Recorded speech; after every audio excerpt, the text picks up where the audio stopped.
I'm really, really delighted to be here with so many of the folk who have worked with us, who've supported us, who've helped shape our work, who've backed our project over the last 7 years, but also because I love to be able to spend some time with academics. I have 3 incomplete PhDs to my name. There's a good story for all of them, and honestly, and I don't often have a chance to really geek out on the kind of academic underpinnings of the work that we do. Most of the time, I'm really trying hard to speak in really simple and straightforward terms. So I might just let rip at some point in this session, but mostly I'm going to scamper through doing exactly what Tom said, just giving you a bit of context for the work that we do, what we were set up to do, what we try and do, the contribution that we try and make, and what we're going to be concentrating on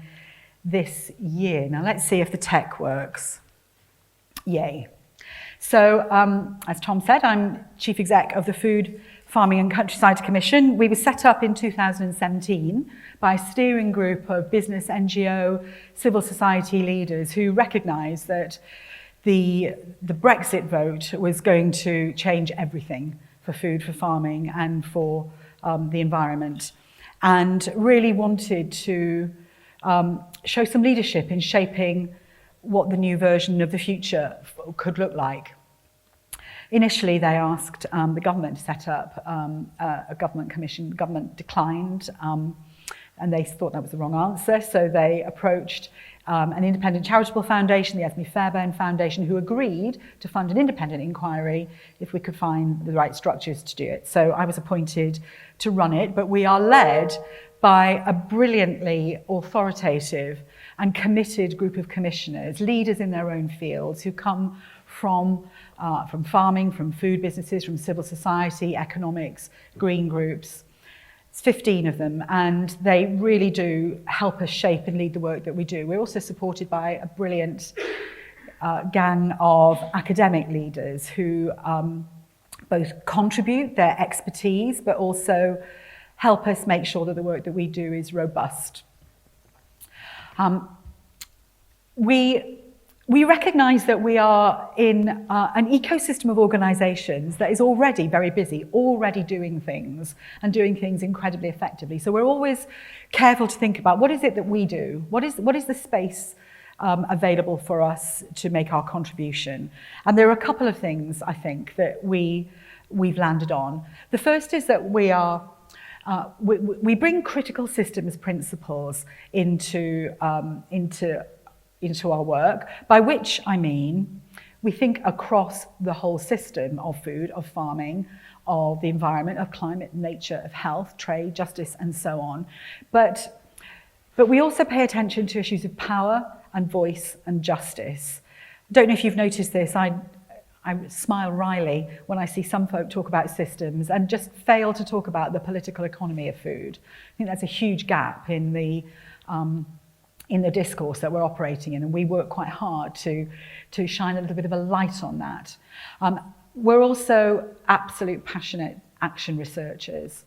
We do work really closely with excellent academics, but we're also really focused on how do we bring about change on the ground in real lives, real places, real communities where we all live and work. So we're very, very focused on building that relationship between really good research and really good practice and support for practice change. We also pay a lot of attention to amplifying the widest range of citizens' voices. It was really important when we started in 2017, bringing citizens and farmer voices into Whitehall. It's even more important now for the reasons that Tom touched on, and which I'll come back to. And then the last little note was a gift from our chairman, Sri in Cheshire, who in our very, very first meeting, Tom will remember this, we spent ages writing really detailed papers for the very first meeting of the commission. And we discovered almost immediately that our chair hadn't even opened the folder, let alone read the papers, and just led that first meeting being really clear with us about what he wanted us to do and how we wanted us to operate. And he said, we will be radical, we will bring fresh and challenging views into this space, but we will be practical. It is not enough to just talk about what is good. We must be able to show that we can do it. That's quoting George Bernard Shaw there. So this is basically what we do. We have 4 programs of work around food and health, around the farming transition, the countryside and resource flows, but we also have kind of cross-cutting ways of working, which are about aligning leadership and about amplifying citizens' voices. So, we were set up in 2017. We produced our report in 2019. I thought that was it. I bought a boat. I was going to go and sail my way around Greece like Meryl Streep. But our funders and our partners had a different idea and asked us to continue as an independent organisation helping to put the recommendations from our 2019 report, Our Future in the Land, into practice. And that's what we've been doing over the last 4 years. So I think on the plus side, I think we've seen food systems conversations really rise up the political agenda. Some of that's been work that we've seeded, to a very large part, the work that Henry Dimbleby's done with the food strategy, the National Food Strategy, but lots of other groups and organisations, researchers and practice groups have worked incredibly hard to really land the importance of talking about food and food systems in the policy space. Our land use framework is breaking through. You're going to hear about that later with one of my team who's leading that work for us, and that feels really important. When we started our work, you couldn't even talk about land use. It was a really toxic topic and it was just parked in the too hard box. But we found a way, we think, of talking about land use decision making through the use of the word framework rather than strategy or plan, and that has broken through the blockages and brought people into the room to talk about how we make better quality decisions about land. We see everywhere brilliant actions, folk on the ground in food systems initiatives, in farming initiatives, in economic initiatives, just really kind of getting on and doing things, and that constantly inspires me. And I am actually encouraged by farmer sentiment that is increasingly to the fore of all of those farmers who are already cracking on and doing things. There are some in this room who are taking leadership in their own ways, not waiting necessarily for enabling government legislation, but reading the rooms themselves and starting to shape a different future for their own farms and with their colleagues. So that really encourages me. And supply chains are starting to shift. I've just come back from a month in New Zealand, which was fab, time with my daughter, but also spent a little bit of time with government and universities there.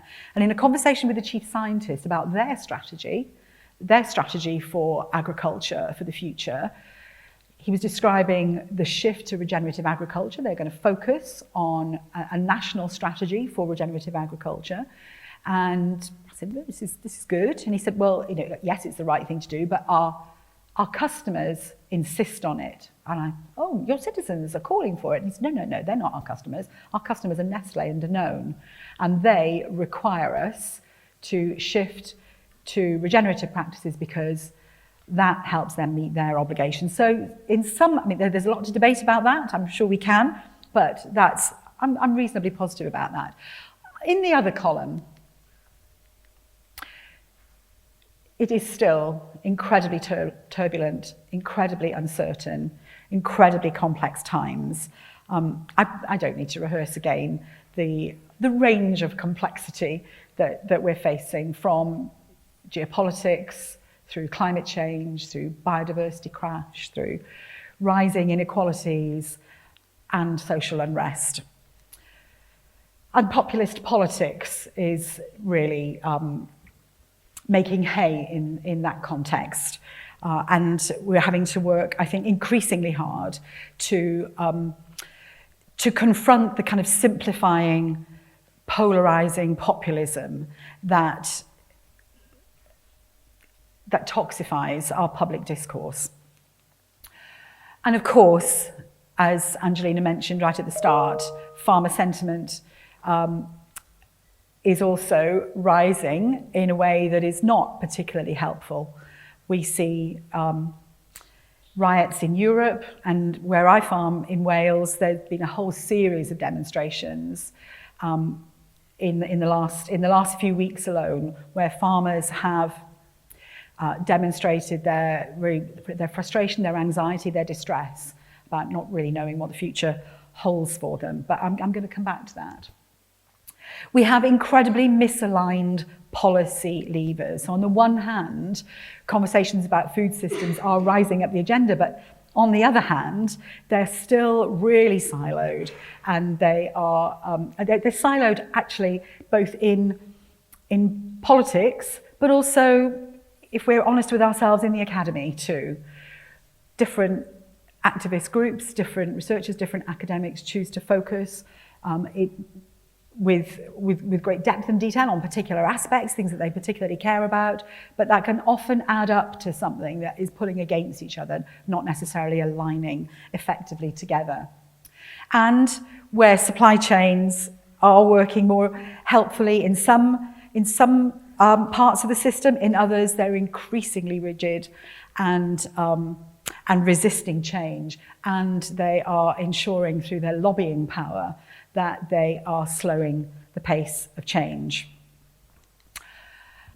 So we're talking about, I'm going to pick out a couple of things now to talk about in perhaps a little bit more detail, things that we're going to be really paying attention to for the next little while. And the first is about the farming transition, farmer sentiment. So these are all from Wales. That top one up there was farmers spontaneously gathering in a market in mid-Wales, just incredibly anxious about their future, having seen the latest consultation of the Sustainable Farming Scheme in Wales. You don't see that many farmers out in public at one time. So just seeing that number of farmers coming together to share that anxiety and concern is a pretty big deal in itself. But the demonstration that I think really caught people, in the guts was the demonstration that NFU Cymru led just a couple of weeks ago, putting out on the steps of the Senedd 5,500 pairs of Wellington boots, which represents the 5,500 jobs that could be lost, according to the Senedd's, Welsh Government's own projections as a result of the Sustainable Farming Scheme. That really did capture attention in a very, very subtle and low-key way. So how do we work with that? How do we work with that, those, if you like, competing tensions, the enormity of the challenge that we face, climate change, biodiversity loss, public health crisis, inequity, trying to become, as a country, as communities, more resilient, more adaptable to the future, whilst at the same time recognising that we're not going to do any of that unless we bring the majority of folk with us, and that we have to do that by recognising their concerns, their anxieties, their fears.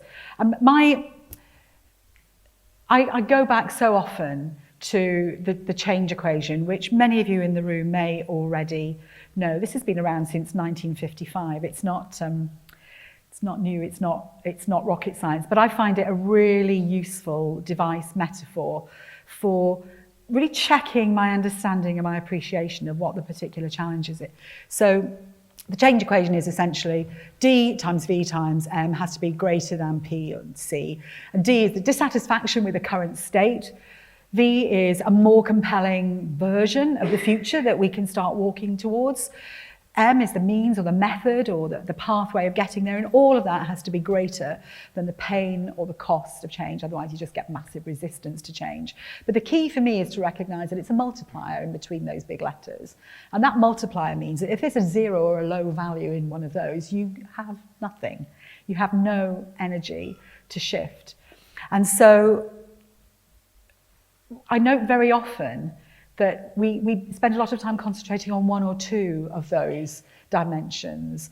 We're telling, a very dark story about how awful things are, but for a lot of people, things are not that bad at the moment. We're often not that good at telling a more compelling version of what the future might look like. People get very anxious saying, if I'm going to invest in this change, is it really going to be better for me and my family? Or am I going to lose jobs? Am I going to lose land? Am I going to lose access to markets? So taking the change equation seriously, I think, is a really important. I value it as a challenge to myself to be thinking about how am I approaching the work that we do. And so what does this mean when we have conversations with farmers, with farmer colleagues, people that I hang out with in the pub on a Friday night, people that I work with, professionally, and people who I have to influence and advocate for. The first important thing for me is that farmer leaders and farmers, in talking to other farmers, we have to start telling the truth. That little anecdote I mentioned earlier about New Zealand doesn't really, it's not just about New Zealand, it's about the way that the whole of the agri-food system is changing. And when I see farmers getting cross with government because, and focused on basic payment, I get really anxious that they're not seeing the bigger picture, the way that the whole of the world is starting to change and trying to involve themselves in actually the material issues that are going to face them. So I think it's important that we both support and recognise where people are, but we start telling the truth. Secondly, we have to tell a story that means something to the actual person or group that we are talking to. Farmers are a diverse bunch. They might not be diverse in terms of race and gender, but they are diverse in terms of background, experience, business interests, scale, educational background. If we're going to persuade all of those farmers to countenance what could be for some of them really dramatic changes, we have to tell a story that means something to them in their terms and for their circumstances and for their conditions and for their context. And then we have to engage imaginations. We've not been terribly good, I think, about telling the story of a future that will be a place we all want to live and work, a place that will enable our children and our grandchildren to flourish, even in an uncertain future. I don't want to be naive and Pollyanna-ish about this. We are going to be facing some really, really challenging and serious issues. Anybody that's looking at the climate change graphs at the moment can't be anything other than terrified. But as a species, we have to have a degree of purpose that what we're working towards has the capacity to be better than what we're experiencing at the moment, or better than it could be if we don't. Oh Lord, I've just been given 5 minutes and I'm about 3 minutes. Okay. I'm going to go really fast. So it's about keeping it real, being really practical. The relationship between farmers is really, really important. The peer-to-peer conversations. People learn from people who look like them. And so mobilizing the farmer voices, those progressive farmer voices that I mentioned earlier, and deploying those farmer voices to talk to other farmers who are like them is much more effective than being kind of berated from a great height by policymakers or politicians. I'm going to skip on to this notion of the social license to operate, because I think that's a dimension that farmers, that we all have to take really seriously. At the moment, we know that farmers are generally well supported and appreciated by members of the population, but for how long? We've been running a big program which is exploring what people really want from food. This builds on the citizens' assemblies and the nature assemblies that have been run in the past 5 years, but we have chosen to go through the doorway of food to engage citizens in some of the big, complex and abstracted questions that we need us all to engage in. We've used some quite careful design principles in putting this project together. We're blending citizen assembly and participatory processes. We use sortition, the kind of gold standard for getting a proper cross-section of people in the room. It is rooted in place, and we're bringing in local anchor institutions so that it has a kind of material sense of reality for the people who are participating. They're talking to the people who can do something about what they want to see happen in the room. And using that doorway of food enables people to participate in some really complex conversations. That's what it looks like. I'll skim through that because I cocked up the time again. And this is what we hear. This is what we hear. Citizens want government intervention in the food system. They want a healthier, greener food environment. They want support for farmers to farm more sustainably. And they want practical help for citizens to eat healthy and sustainably too. They want visible political leadership. The particular, we didn't start from scratch. We used a kind of meta-review process. We showed citizens all the reports that have been published over the last 10 years, academic reports, the food strategy, all the stuff that people have been putting out, and we showed them the recommendations, a kind of meta-review of all the recommendations that have been made over the last 10 years. And we explained government's not doing anything about this because they say citizens don't want this. Nobody wants a nanny state. Nobody wants to be told what to eat. Citizens very enthusiastically disagreed with that statement.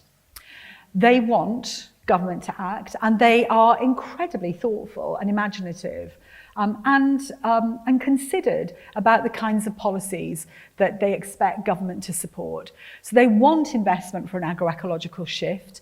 They want to leverage public procurement, and they want stronger regulation to prevent environmental damage. Now that's, I think, the important relationship between farmer, the way that some of the farmer protests are being amplified and the importance of the social license to operate. Because I think in telling the truth, I'm going to have to start explaining to farmers that whilst they have the public's backing right now, that could shift.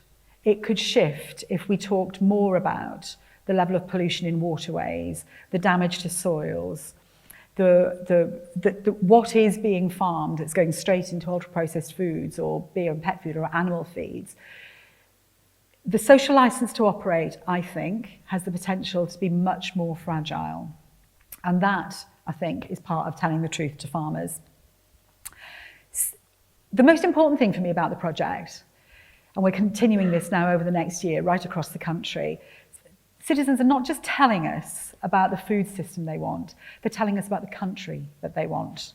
And when we hear all the dark crap that comes from the polarizing amplification in the media, it is, I think, really, really important for us to create the space for us to see the best version of ourselves. Us as citizens being more thoughtful, more honest, more respectful, and willing to lean into some of the difficult issues in front of us. So our priorities this year, relentless focus on political impact. There's going to be an election, in case we haven't remembered, and that means this is a really critical opportunity for us.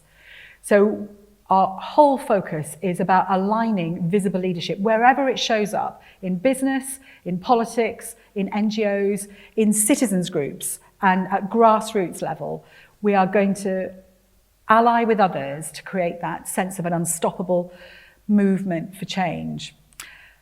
I think we are sitting in one of the most auspicious moments that we have ever, well, in my lifetime. I'm really old.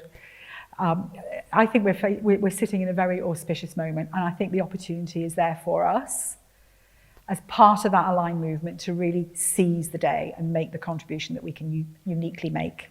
Thanks. Let's take a quick batch of everybody's questions, if that's all right. So you were first there, I think? Hello, thank you very much. I've really enjoyed everything in your speech.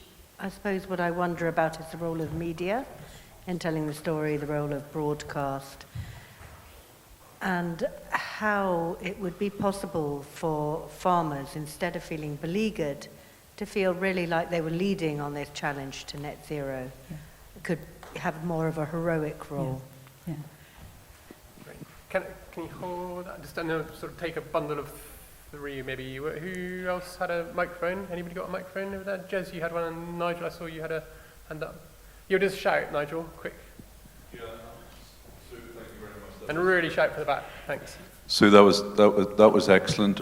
I guess there's a couple of points I'm thinking about, since we're both farmers. Like we're both, I could argue from the farmer perspective, increasingly frustrated around the journey to net zero. And we're losing farmers dramatically in this whole debate and discussion, and that really, really worries me where we are in that. The second bit is we actually have very few leading examples from the food sector and the supply chains in around the need for change. And that evidence really coming through in monetary benefits, if you like, for farmers to nudge them forward faster. And thirdly, the frustration for all of us is in around the political leadership and vacuum that exists not just in the UK and across the devolved bits, but globally in this space. Sorry, 3 points, but we can chat later. Thanks, Nigel. And maybe one quick last one from Jez, and then a combined final wrap-up from Sue. Thanks. I just wondered if, Sue, you could say a little bit more about what you kind of glossed over it very quickly, about creating more space to have those kind of wrestle it away from, I think you called it the dark crap, to kind of create that space, sort of touching on what's already been said, really. Yeah, thank you. So I'll start. You may have to remind me of all three of those. I was doing quite well until you got to three. So media narratives, one of the ways that we have adapted, if you like, our approach in the food conversation, citizen engagement, is that we have really, really paid attention to the advocacy piece. I'm a massive fan of citizen assemblies, but I get really, really frustrated when all of the investment goes into the design and publication of the report and nothing is invested, or little is invested, in the advocacy and the comms that needs to really relentlessly follow on. So we're putting half of our grant into the advocacy and the communications of the citizens' voices. And I think actually citizens want that too. Citizens don't want to feel that their voice is landing in a vacuum. They want to know that they're part of a movement that is going to keep going. And so we have been spending a lot of time and a lot of resources in building relationships in the media, in the mainstream media. If you go on our website, you'll see the assets we're producing from the two events that we've run thus far. We're rolling out more, and we produce lots of really lovely, compelling assets of people talking in their own voice. That works really well for the media. They like to see those sorts of stories that have a kind of human and direct quality. So we are super conscious that the frame and the narrative that we use to talk about all of this stuff is needs change, and we're paying real attention to that. Nigel, just thinking about where farming leadership comes from, and how we keep farmers in the space and farmers in the conversation. One of the things that really cheered me up this morning, having woken up at 4 o'clock with jet lag, was seeing a BBC story where the NFU Cymru and the Farmers Union Wales collectively spoke out against the populist capture of the farmer movement. And so I do take some encouragement from the fact that what we've seen in the last 6-8 weeks, that kind of uprising of populism, has actually given a lot of folk quite a shock. And there are lots of really good, articulate and leaderful farmers who have chosen, they've taken a little bit of a while, because I think it's been a shock to all of us. They've taken a little bit of a while, but they've found ways of organising their voices to say, this doesn't have to be like this. We can both negotiate a better deal for us as farmers with government and with the supply chain, and we don't have to do that by allowing these carpetbaggers to come along and hijack what is a really, really important message. So I feel hugely encouraged by that. And I think perhaps, Jez, that speaks to the point that you're making too. Where do we create the spaces? How do we create the spaces? And another thing that I'm hugely encouraged by, Thebe, are you in the room? I can't quite. Is Thebe? Yeah, there you are. Hi, Thebe. About 2019, was it 2019, 2020? FFCC sponsored a fringe event at the Oxford Farming Conference. It was the day before it started, but it was on the power of diversity. And that was as a result of the Oxford Farming Conference directors at the time really wanting to see if they could take a risk and open out the conversation to bring in different voices and start to talk about different things. That was 4 years ago. This year just gone, diversity was on the mainstream. It was the theme of the whole conference. So I am enormously respectful and in awe of those farmers, like the OFC directors, who find ways of helping their communities of practice, their communities of place, edge into different conversations. They're taking risks. They are learning fast about what lands and what doesn't land, and they're shifting the whole of the discourse in a really, really positive way. I mean, you could argue that the no farmers, no food bollocks, that's a special technical term that you're all aware of, I know, is almost a reaction to the successes that we've been having. We have been shifting the discourse, and this pops up to fight back. But as I say, waking up this morning to NFU Cymru and Farmers Union Wales very politely, very respectfully, very coherently pushing back and occupying their space really confidently just gives me loads and loads of hope. There's much to do, but things to be excited about. Brilliant. Thank you very much, Sue. So as we thank you, I'll hand over to Neil.